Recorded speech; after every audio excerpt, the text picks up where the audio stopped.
আচ্ছা, বাড়িতেই যদি মাত্র ১ কাপ ময়দা আর ১ কাপ গুঁড়া দুধ দিয়ে পারফেক্ট কালোজাম মিষ্টি বানানো যায় তাহলে কেমন হয়? প্রথমেই বলি, আপনারা যারা ভাবছেন বাড়িতে কালোজাম মিষ্টি বানানো খুবই শক্ত একটা ব্যাপার, সেটা কিন্তু একদমই নয়। কারণ এই ভিডিওতে একদম পারফেক্ট কালোজাম মিষ্টি সহজেই কিভাবে বানাবেন সেটাই দেখানো হয়েছে। তাহলে আর দেরি কেন, চলুন দেখে নিই রেসিপি শেষ পর্যন্ত।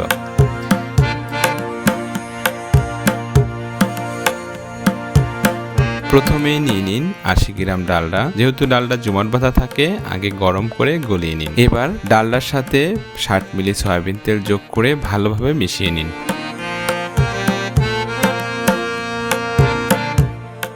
এটাই হবে মিষ্টির মূল ফ্যাট ব্যাস, যা মিষ্টিকে নরম আর মসৃণ করবে। এখন নিয়ে নিন ১২৫ গ্রাম ময়দা আর ১২৫ গ্রাম ফুল ক্রিম গুঁড়া দুধ। এবার ডালডা ও তেলের মিশ্রণের সাথে ময়দা ও গুঁড়া দুধ মিশিয়ে নিন।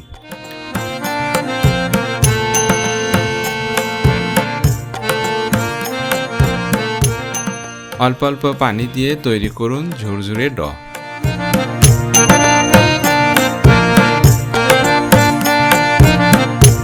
এবার ঝুরঝুরে ডতে যোগ করে নিন ৬০ গ্রাম দুধের ছানা। এখানে ছানা না দিলেও হবে, তবে দিলে স্বাদ ও টেক্সচার আরো সুন্দর হবে। আরো দিয়ে দিন ২ চামচ চিনি আর ১ চামচের সামান্য কম বেকিং পাউডার।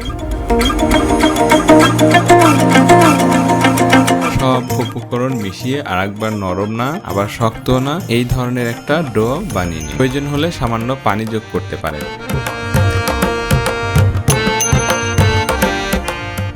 এবার ড থেকে ছোট ছোট লেচি কেটে দিয়ে দিন কালোজামের আকৃতি।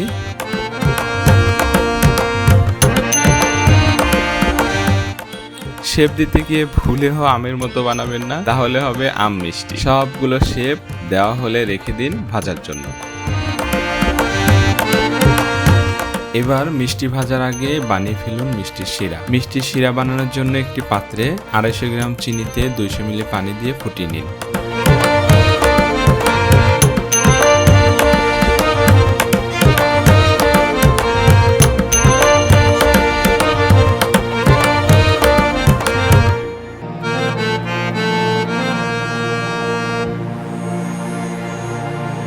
এই পর্যায়ে দিয়ে দিন ২টা এলাচ।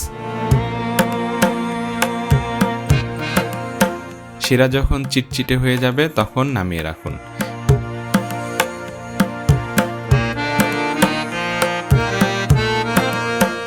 এবার আসল কাজ, চুলায় একদম অল্প আছে শেপ দেওয়া মিষ্টিগুলো তেলে ছেড়ে দিন। প্রথমেই নাড়তে যাবেন না, যেহেতু এই পর্যায়ে মিষ্টিগুলো নরম তাই ভেঙে যেতে পারে। হালকা একটু ভাজা হলে এখন অনবরত নাড়তে থাকুন।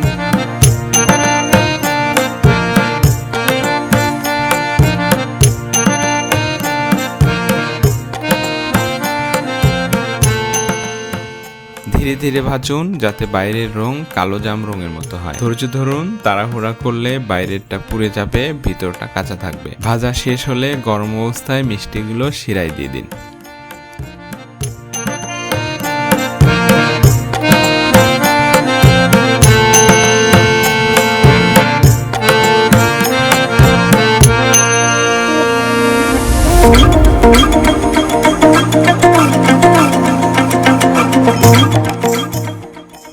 অন্তত ৫ থেকে ৬ ঘন্টা শিরায় ভিজিয়ে রাখলে মিষ্টিগুলো ভালোভাবে ফুলে উঠবে এবং ভিতরে রস ঢুকে যাবে।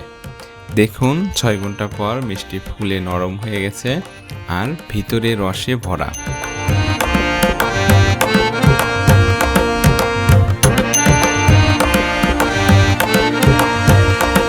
একটা কেটে দেখলেই বুঝতে পারবেন এটাই আসল কালোজাম মিষ্টি। আপনারা ঘরে একবার ট্রাই করে দেখুন। রেসিপি ভালো লাগলে ভিডিও লাইক, শেয়ার আর সাবস্ক্রাইব করতে ভুলবেন না। যারা ফেসবুক থেকে দেখছেন ফলো করে দিবেন। আবার দেখা হবে নতুন কোনো রেসিপি নিয়ে। সে পর্যন্ত ভালো থাকবেন। আল্লাহ হাফিজ।